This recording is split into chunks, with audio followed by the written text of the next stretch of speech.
We're going to continue talking about Rome today, and we're going to pay special attention to the development of urban space in Rome. In the other topics that we discussed, the condition of the city was not so well preserved that we could talk with any kind of specificity about how the city was laid out, what the fabric of everyday housing was like, how monuments were inserted into the city, and so forth. But in the case of Rome, we have quite a long and solid archaeological record, and we also have lots of ruins. I mean, if you look at Rome, if you walk around present-day Rome, you'll just stumble over things that are just remnants of antiquity, things like the Colosseum, for example, which we see right over here. Things like the Circus Maximus, which we see right over here. But even things that don't seem like they're relics of Rome. Has anybody here ever been to Rome? Wow, world travelers. There are things, and you can't see it very well, but let's say off over here, a big plaza called Piazza Navona, which you might think is a really great piece of, I don't know, Renaissance and Baroque Rome. But in fact, it's an old Roman horse racing arena. And over medieval times, it was just a lot easier to inhabit the pre-existing walls of Roman constructions than to haul stones in. So the Piazza Navona gives you the footprint of an old Roman horse racing stadium. But before we talk about urban space, let's talk a little bit more about theory, architectural theory in ancient Rome. And we do have one text written by this architect guy called Vitruvius a long time ago, 27 BCE. And when I call Vitruvius this architect guy, I'm treating him very disrespectfully, because people who are scholars in Latin say he's barely literate. He's like some guy, some scrivener, who pieced together existing remnants of ancient texts about architecture and made this compendium. So it's valuable because it's the only thing that we have. And it's less valuable because Vitruvius isn't a terribly thoughtful, contemplative man. But he records things that are pretty interesting. This is Vitruvius presenting De Architectura to Augustus. Great. And the kinds of things in the 10 books of architecture by Vitruvius are varied. As you might expect, there's a chunk on architecture where he talks about the orders and he talks about the types. But he also suggests that the architect has as his area of expertise quite a lot of other things. City planning, well, that's sort of like architecture, that makes sense. Building materials, yeah, an architect should know how to build. Temple construction, same thing. Public buildings, okay. Private buildings.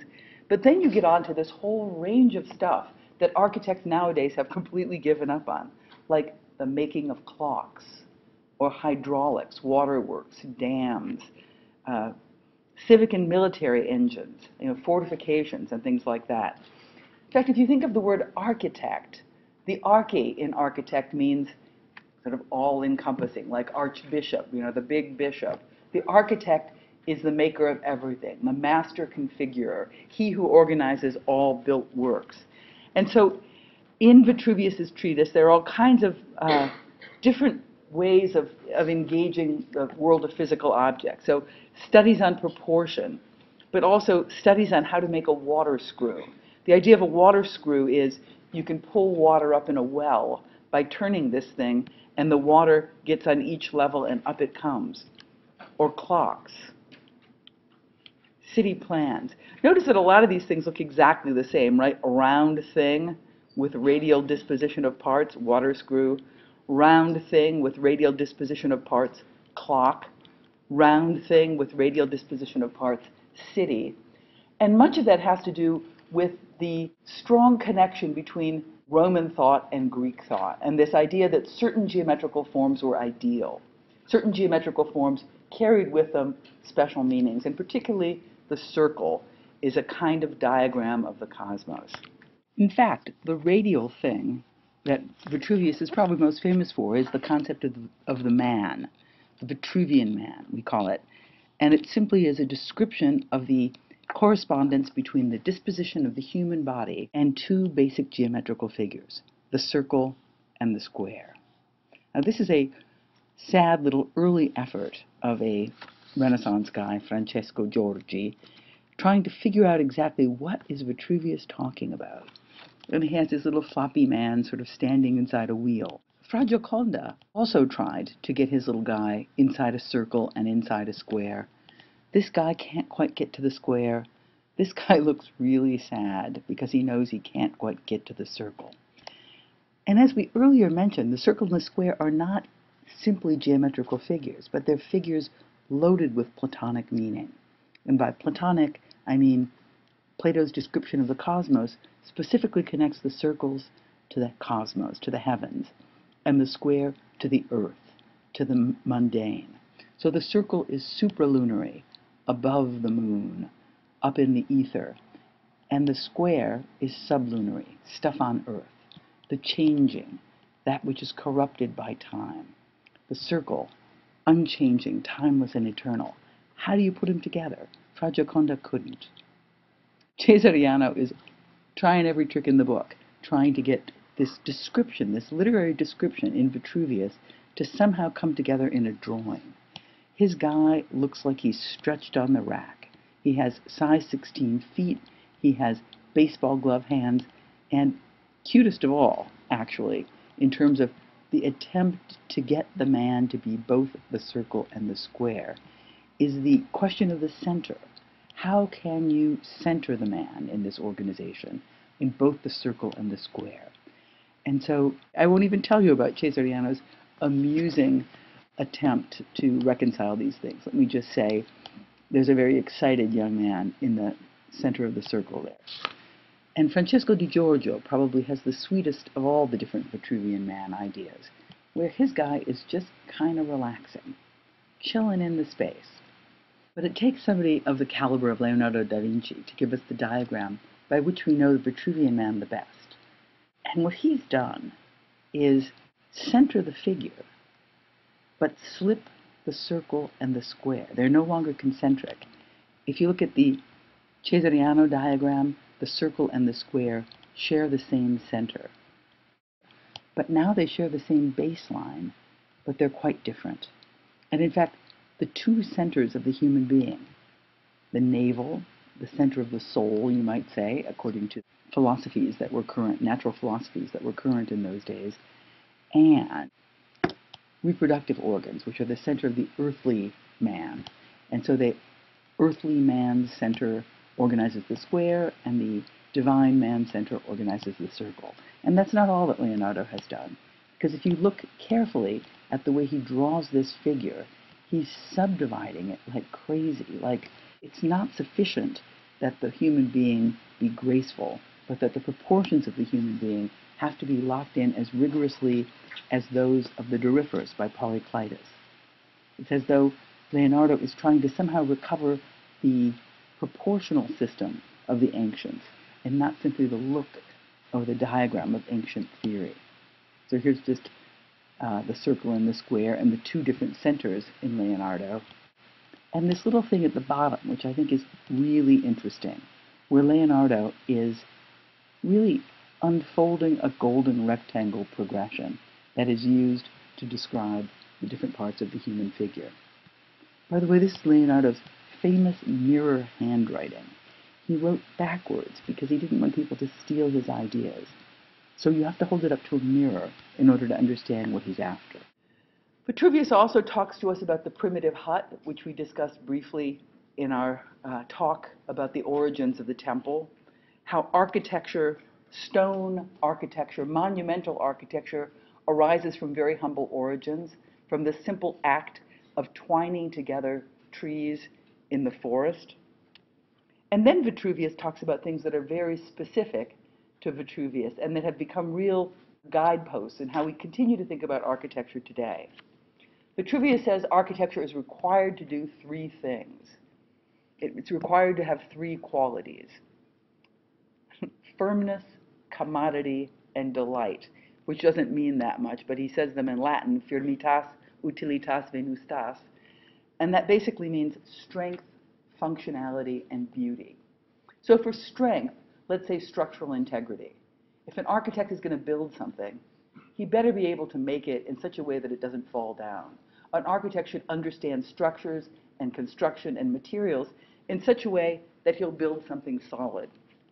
Utilitas, functionality, means program, more or less. The architect should thoughtfully engage the question of program and, given a task, make a building that can accommodate that program. So if the building program is a Roman bath, there better be some water in it. And if the architect has some fabulous concept for a Roman bath that doesn't involve water, the architect has failed because the function requires it to have water, and so forth. I mean, the architect can think about the program in a fairly imaginative way and push the type into other terrain, but the architect does have to engage utilitas, function. And the last one is probably the most enigmatic of them all, and that is venustas, beauty. What's that? I mean, we could have a fairly rational conversation about whether or not a building is structurally sound or whether or not a building satisfies the requirements of the program. But when you talk about beauty, what do you mean by beauty? And Vitruvius gives you, in this kind of jumbled speech of Vitruvius, pulling and choosing from pieces of ancient texts, he kind of throws out a bunch of Greek words that people puzzled over for the next 1,000 years. But it seems like he's talking about proportion, that architecture has to be governed by proportion. And if you look at this plate, which is a Renaissance drawing trying to figure out illustrations for Vitruvius's text, the illustrator here is trying to figure out something about proportion. Proportion matters, symmetry matters. And symmetry, in its conventional meaning, means there's some kind of axis of symmetry and conditions unfold on either side that mirror each other. It's possible that in Vitruvius's language, symmetry had a slightly different meaning. The sim means similar, basically. Metri means measure. So symmetry could mean similar measure. So Vitruvius might not be asking for identical matching along a line of axis, but simply some kind of inflection, some kind of likeness of measure. And that would open up the door for lots of local symmetries. And a local symmetry is a condition that maybe doesn't unfold on both sides of the axis, but nonetheless helps organize part of it. He's looking for rhythm, eurythmia, the kind of graceful pattern of the articulated elements within a building. And he's also looking for decorum. And decorum is an interesting term. Decorum means an appropriate response to an architectural task. So it would be inappropriate to build your own house as if it were the Pantheon. If you were a really rich Roman guy and you wanted to have a house, it would be crazy, it would be disrespectful, it would be sacrilegious for you to build a Pantheon and put your IKEA furniture inside of it, or whatever they had in those days. Because the Pantheon has a hierarchical connection to a body of meaning, and that body of meaning is religious. So decorum means you make something appropriate to its condition. If it's a civic building, make it look like a civic building. If it's a domestic building, make it look like a domestic building. If it's a religious building, make it look like a religious building. So this whole discussion we've been having about typology, that certain types carry with them certain meanings, connects strongly to this whole idea of decorum, that people see an atrium house and they know that decorum makes it an appropriate domestic dwelling. This is not really in Vitruvius, but I just want to call out something interesting about Rome and Roman ingenuity, Roman inventiveness.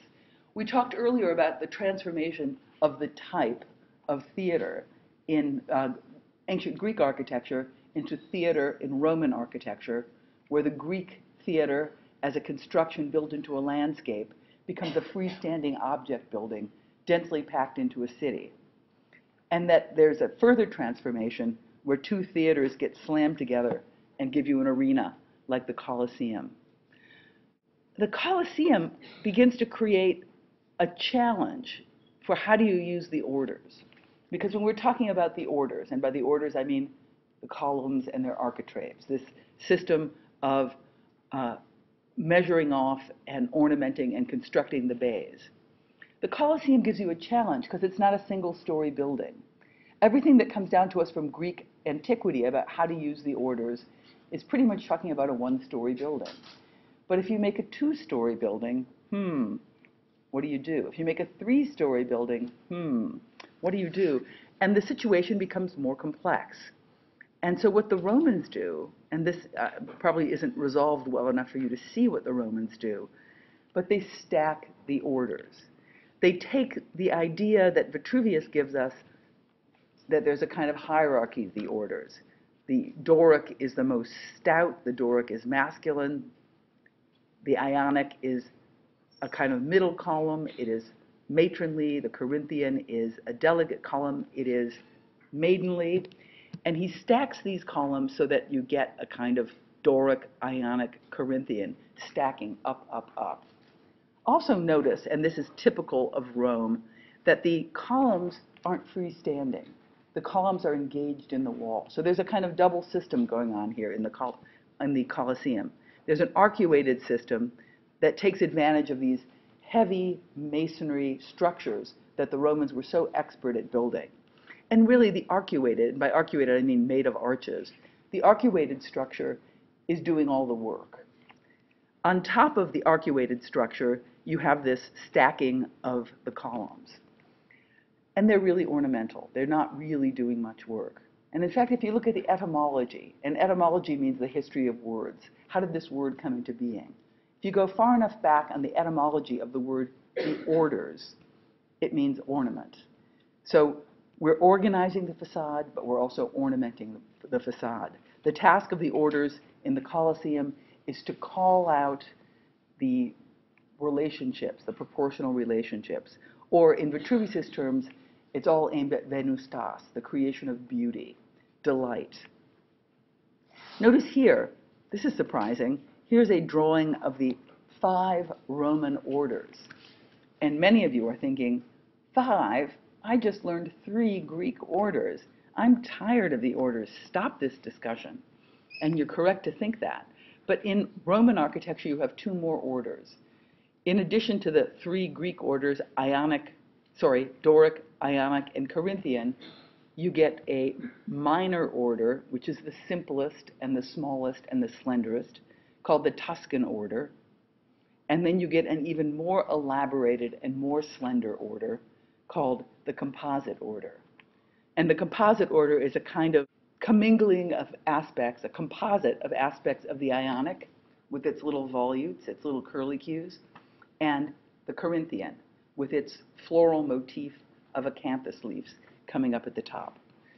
So just wanted you to pay attention to this stacking of the orders, because the Colosseum becomes a really important precedent for architects as they move forward with new building types. The kinds of types we saw in ancient Greece are pretty unsatisfying for organizing the programs of a complex society. But when you begin to get to Rome, you have monumentally scaled buildings that set forth strategies that are useful. Just showing you another plate from Le Corbusier's Towards a New Architecture. I think this book is so great, and you're going to be reading it next semester, so you might as well get a few pages into it right now. This is Le Corbusier talking about the Colosseum, talking about a triumphal arch, we'll talk about those later, talking about a pyramid. Now, I don't think you can probably read what he's talking about. Here it says ancient Rome. What do you think his point is here? How does a pyramid and a Colosseum and a triumphal arch, how do those things hang together? And Le Corbusier is certainly not talking about history. He's talking about something extra historical. He's talking about something about the kind of physical nature of these things. How would you describe these elements? Yes? They're massive. They're really big. And when you put some strong Mediterranean light on them, you get this really powerful play of light and shade. Good. What else? Anybody else? Yeah. Nice. Wow. He said it looks like they're kind of like platonic solids. I think that's excellent. Pyramid. Wow. That is a simple geometrical form. This is an architect getting away from all the kind of frou-frou, additive goofiness and doing something powerful and elemental and platonic. And the same is true for the Colosseum. It is a cylinder. We've been admiring the articulation of the wall, but on another level, it is this basic cylindrical mass bathed in light. If we look at a triumphal arch, And in a moment, we will look at it more carefully and talk about its articulation. But at some fundamental level, it is a rectilinear slab, casting a shadow bathed in light. And in fact, Le Corbusier has, as a frontispiece for his treatise on cities, this plate. Here's a little drawing of Rome. And it's an incredibly goofy drawing of Rome, because it doesn't seem to be interested in a perspectival rendering of what it might look like from a particular vantage point. Instead, he's calling out all of these objects, a mausoleum, the pyramid of Caius Cestus, the Colosseum, these elemental solids that give character to the city. So just bear that in mind. I want to introduce another concept that's very useful for understanding history, and that's the concept of the dialectic. The dialectic is a 19th century idea cooked up, well, let's say elaborated upon by a German philosopher called Georg Friedrich Hegel. That's his name. And he also is not a handsome man. He had a lot to live with. The idea of the dialectic is an idea. It's not an absolute truth. It's a theory of how history moves forward, or how ideas advance, or how styles change. And so it begins with the notion of thesis. It's a proposition. And no sooner does thesis emerge than it's countered by antithesis. Spoon is the best. I can scoop. Fork is the best. I can poke.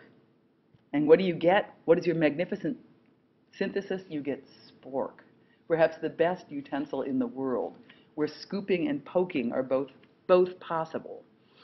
And in a more complex way, you can use these ideas to talk about history. You can talk about economical structures in a society. You can talk about artistic style. One other idea about the dialectic, and that is this kind of oppositional relationship between thesis and antithesis that yields synthesis, is that it's not linear. It doesn't just keep moving forward, and it's not cyclical in the sense that it keeps repeating itself and covering the same territory. The Hegelian dialectic is progressive. It's constantly shifting its position, and ideally it's moving upward, it's moving forward, it's moving toward a kind of higher state of realization. This is a little diagram showing you a kind of thesis, antithesis, and the synthesis displaces the point and moves up. And Hegel has this word Aufhebung, which is, of course, German. What else is he going to speak? He's German. But Aufhebung has this nice double meaning. It kind of means overturning, but overturning and lifting up. So you reverse this, and you reverse this, and you lift it up, and you elevate it. So the idea is that progress in art comes from this notion of the Aufhebung, the resolution of Hegelian dialectics. You can see in Spork's family tree how the dialectic works in multiple iterations. But in its simplest sense, the dialectic is this kind of battle between thesis and antithesis that gives you synthesis. I made a little fun chart for you guys to look at. And it's not that fun, actually, but I thought if I called it fun chart, it would seem really fun and everybody would be enthusiastic about it. But we've looked at three kinds of architecture fairly closely now: Egyptian, Classical Greek, and Roman. So it's possible to begin to look at these things from the perspective of a Hegelian dialectic progression, from matter to spirit. That's one thing that Hegel talks about, that as the dialectic advances, the material is discarded and things become increasingly spiritual. And if you translate that into architectural terms, you might say the massiveness of architecture begins to yield itself into a more purely spatial idea. And we've already begun to see that, right? We talked about the Egyptian architecture as ponderous and heavy and haptic, and all about these massive constructs. And as we moved into Greek architecture, we saw an architecture that was much, much more spatial, much lighter. But by the time we get to Roman architecture, we suddenly have heaviness reintroduced again, but reintroduced while still adhering to the typology of the Greek temple. And so you get all these different kinds of things, of a kind of bouncing back and forth between these different conditions. I want to show you a more modern discussion of how styles move with a Hegelian dialectic as our armature to hang the ideas on. This is the Paris Opera from Charles Garnier. It's an École des Beaux-Arts building, and it's a great building. Buildings don't get much better than the Paris Opera. However, realistically speaking, it's covered with glop, right?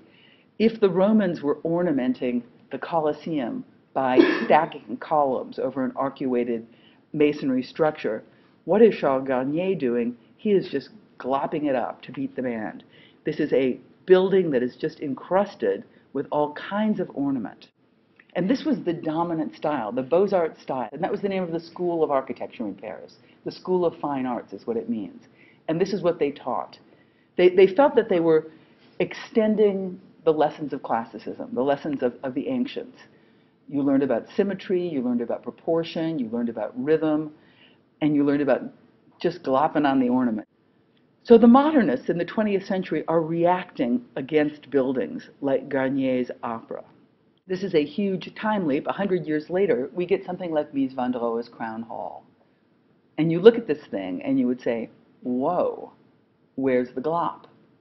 And the answer is no glop anymore. This thing is a pristine glass box. If over here we have some idea about a box rhythmically articulated by structure, the structure is fake. These are fake columns on a masonry load-bearing wall. Here in the case of Mies, we have a box rhythmically articulated by structure, but the structure is real. So you might say the Paris Opera's thesis, Mies van der Rohe's Crown Hall, is antithesis.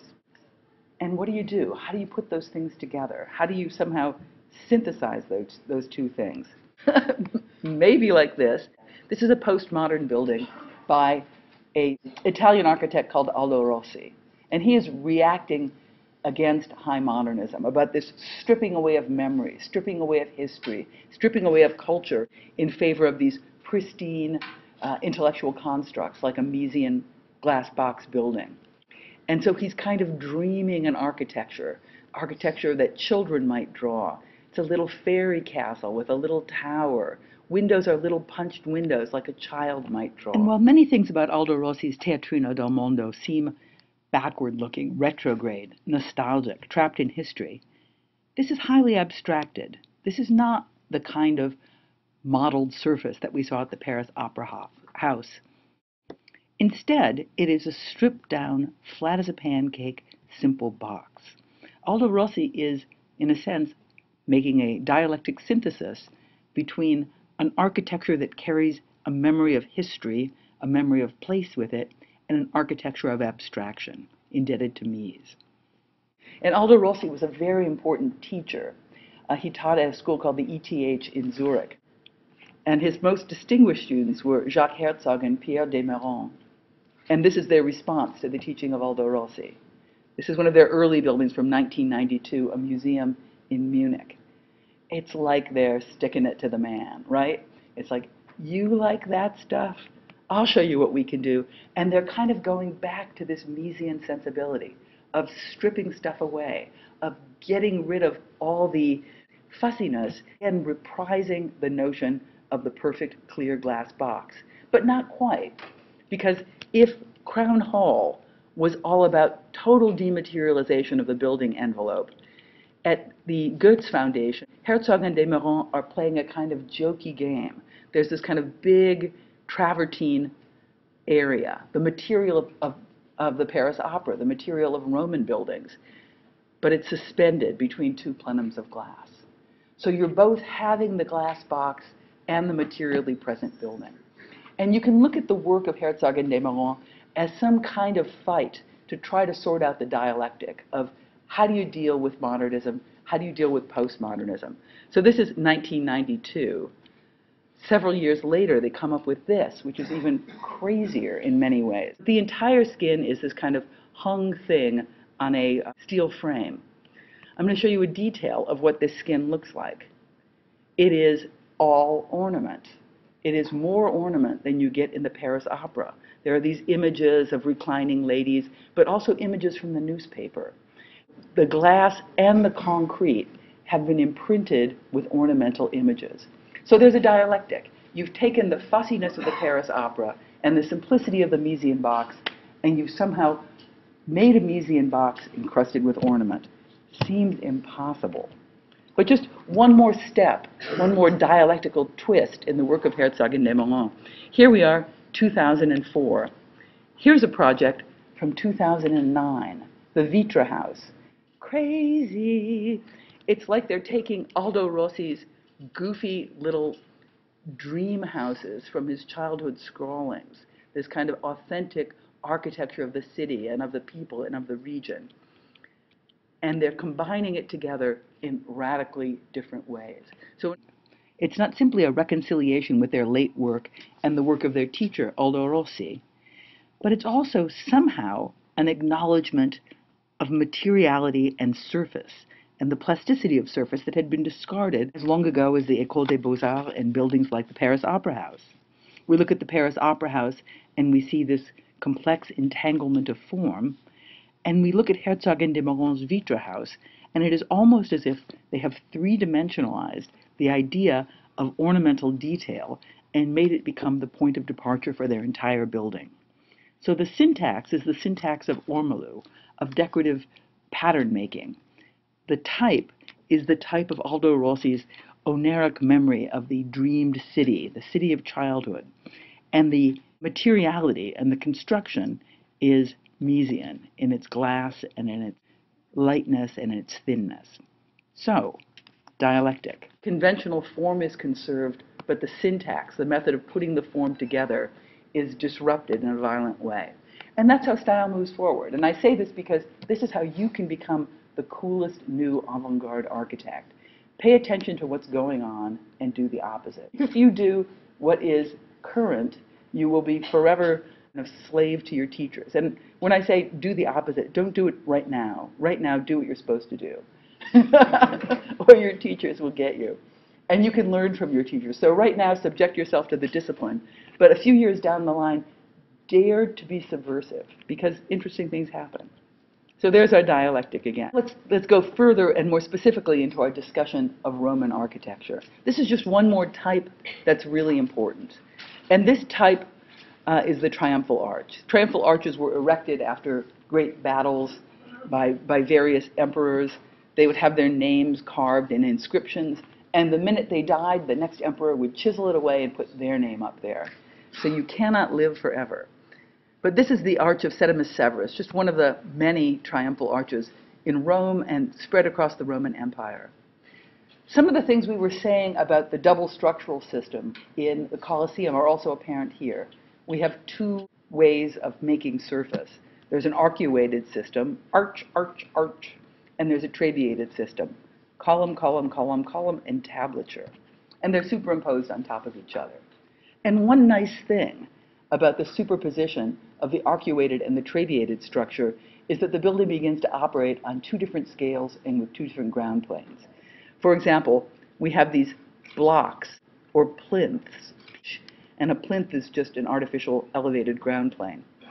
These columns are not set on the ground but on plinths, and they relate to the entablature. And then there are little columns engaged with the arches that stand directly on the ground. And there's this kind of shifting. And what's nice about that is that you get lots and lots of different scales being registered within the system. The columns are ornamental. The columns are not structural. So this is Septimus Severus. This is the Arch of Titus. Poor Titus had a little runt of an arch.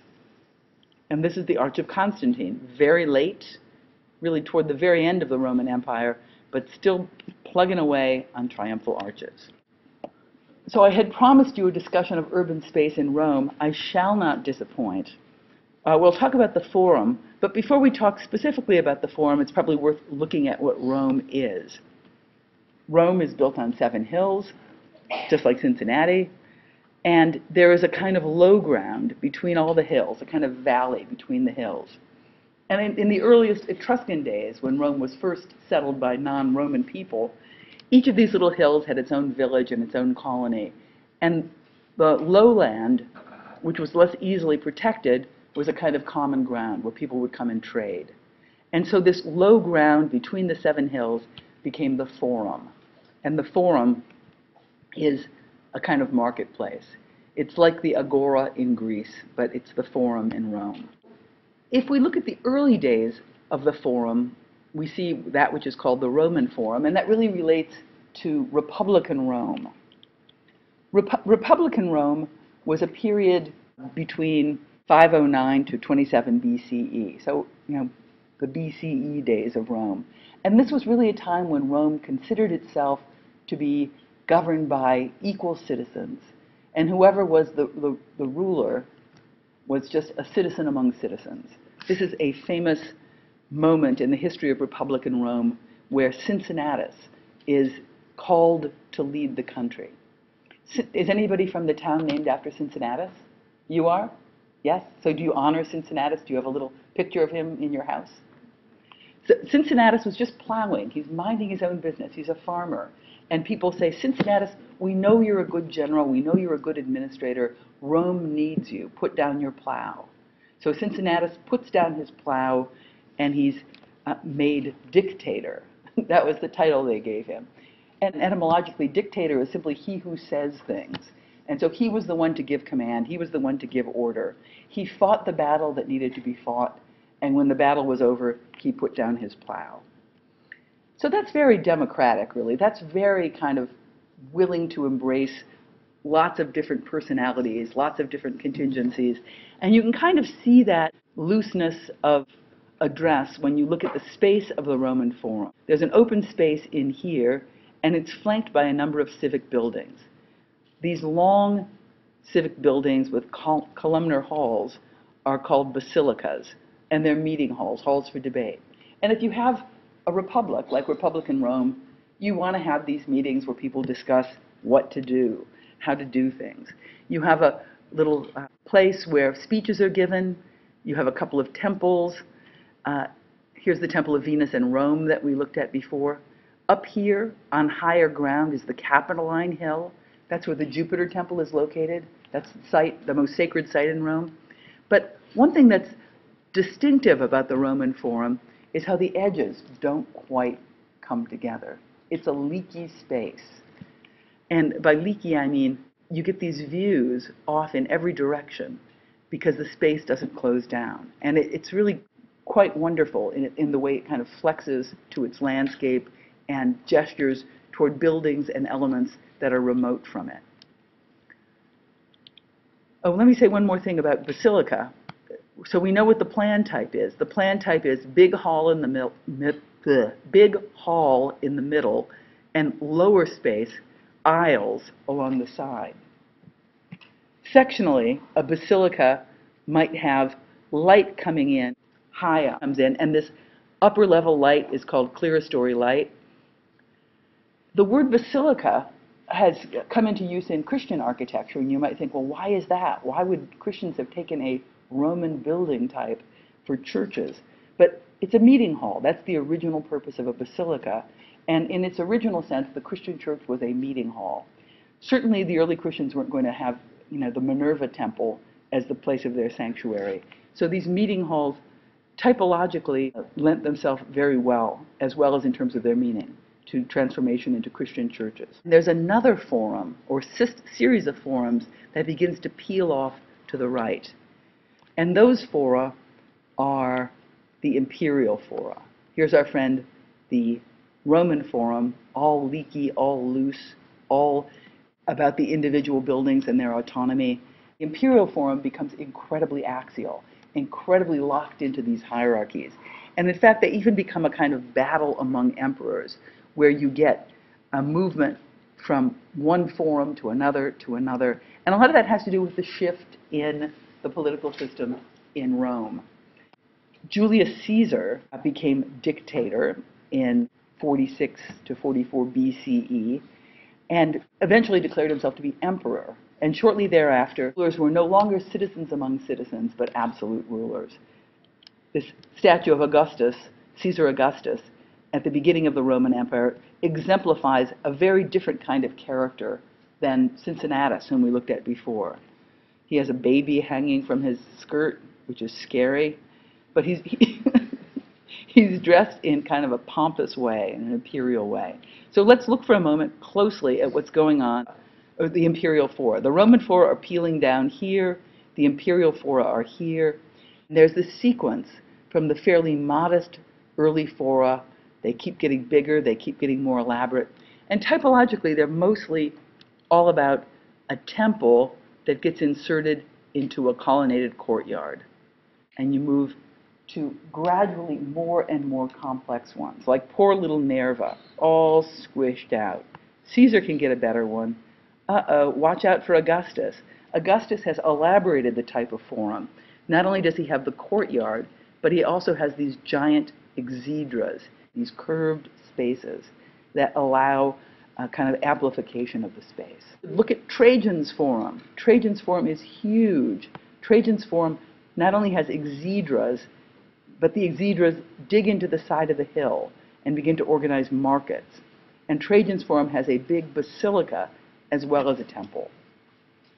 But what's important about these things is how very differently the space is organized with respect to the space of the Roman fora. These are all about axes. These are all about symmetries, and these are all about local symmetries. They're also all about poche and the ability of poche to act as a kind of hinge within complex organizations in the city. And by that I mean, look at the big exedra here by the Augustus Forum. It's kind of glopped in here, but it makes possible the readjustment of the Forum of Trajan. And when I say local symmetry, I mean this is symmetrical on this axis, but it doesn't govern everything. Here's a local symmetry, the Augustus Forum. Here's a local symmetry, the Nerva Forum. Here's a local symmetry, the Caesar Forum. But as you can see from the model, these are all these kind of wonderful sponge-like openings within the city that are organized processionally. Just some views. The Augustus Forum. And this, I think, exemplifies very clearly how the Roman temple in its site organization differs from the Greek temple, how it is frontal, how it is addressing a very specific space and a very specific point of approach. And this model gives you a sense of the incredible density of Rome and how you really did experience this as a series of figural spaces really cut from the thickness of this continuous fabric. So Circus Maximus, a horse racing stadium, big. Colosseum, big. Everything else densely tangled except for the courtyards.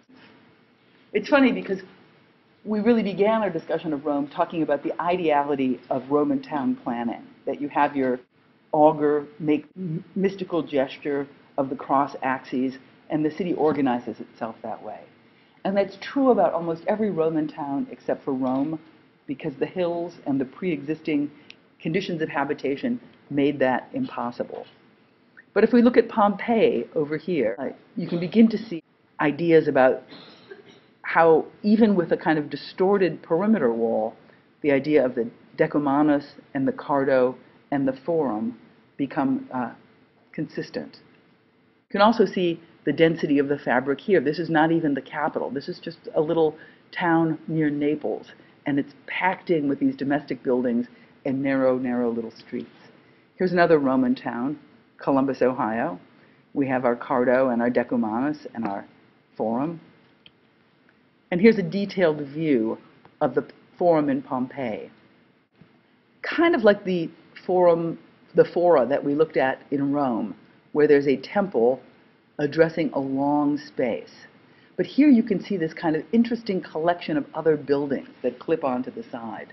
A basilica, another basilica, a number of little temples, and even the condition of edge here is pretty interesting, in that this is a hard edge. And by hard edge, I mean there's a row of columns holding the edge fairly rigidly.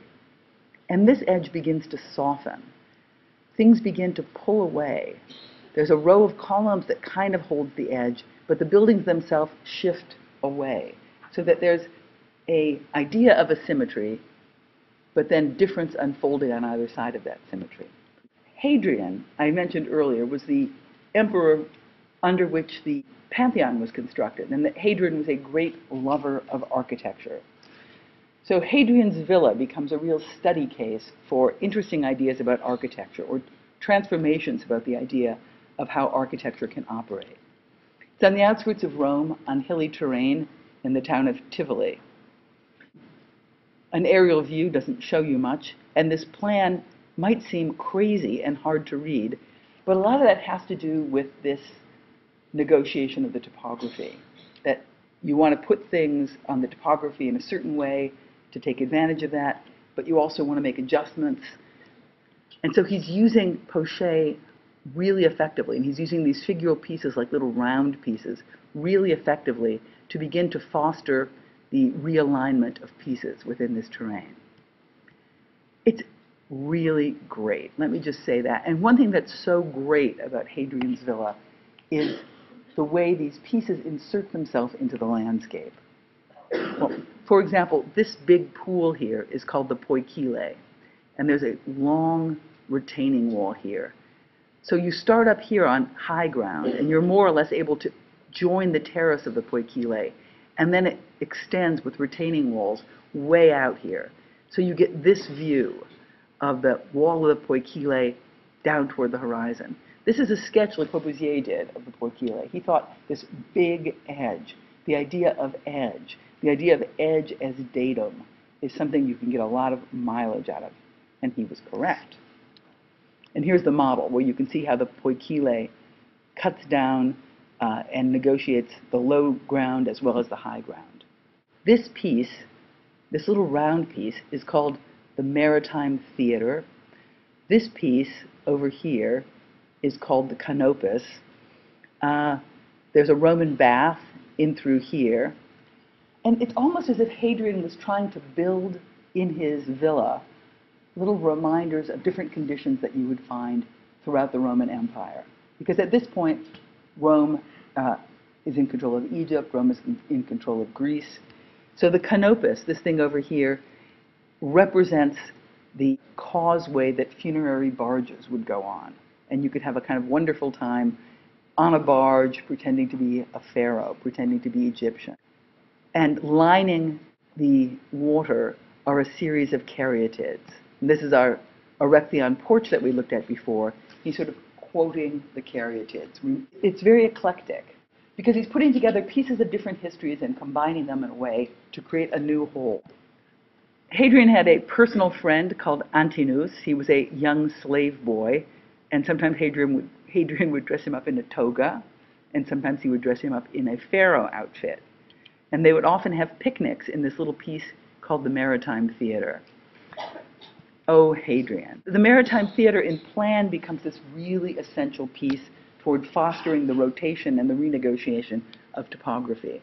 So there's a little water causeway that you have to get across, and then on this little island you have your picnics.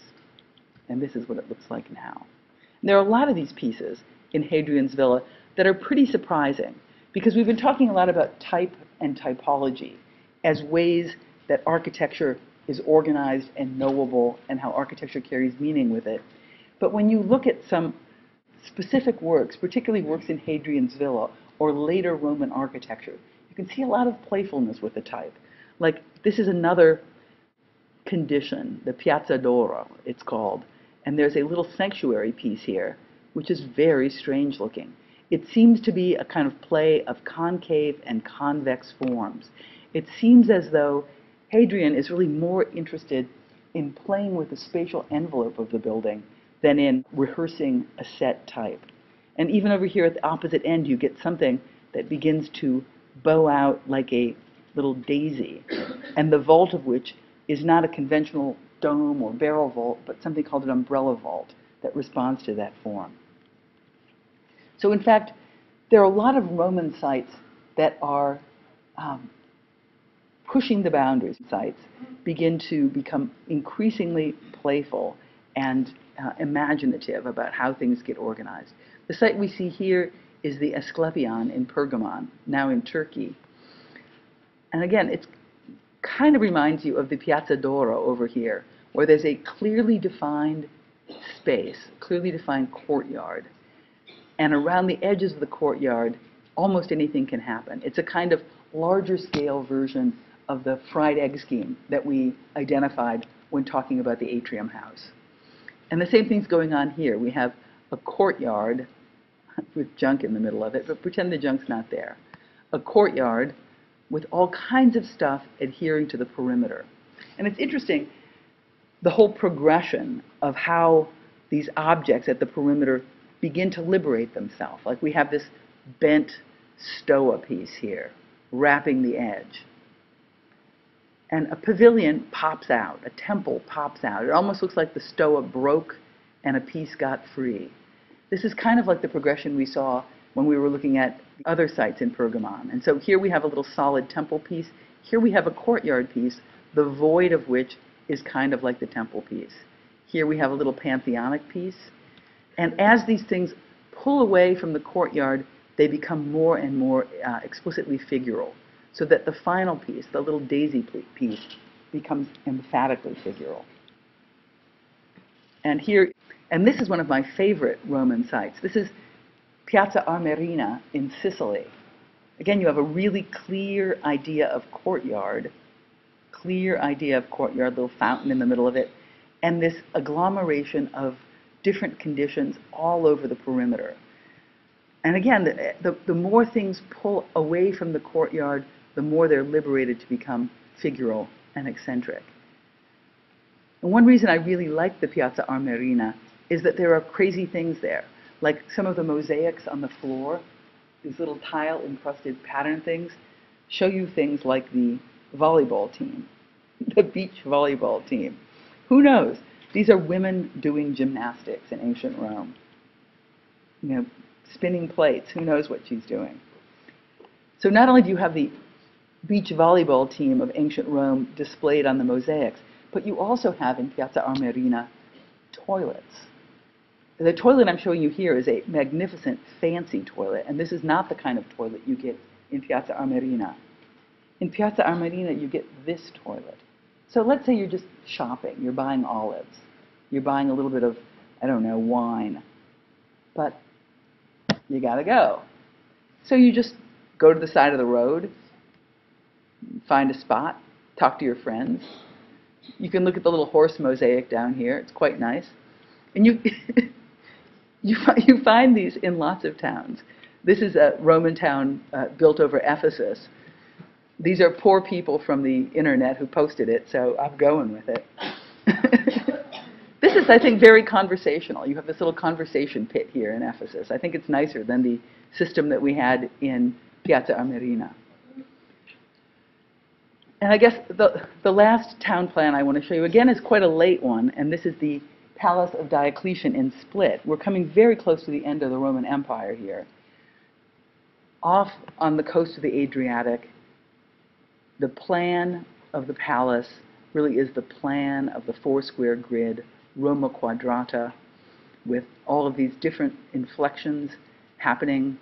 As the building faces the water, there's a thickening of the edge. As the building moves away toward the more vulnerable edge, you have the barracks and the soldiers quartered. And in this middle terrain, you have a kind of extended forum with two monuments, a temple and a mausoleum. Temple facing west, mausoleum facing east. But it's sort of wonderful the way this wrapper begins to carve out figural spaces that allow these little perfect object buildings to be seen and appreciated. So next time, we will talk about Constantine and the end of the Roman Empire.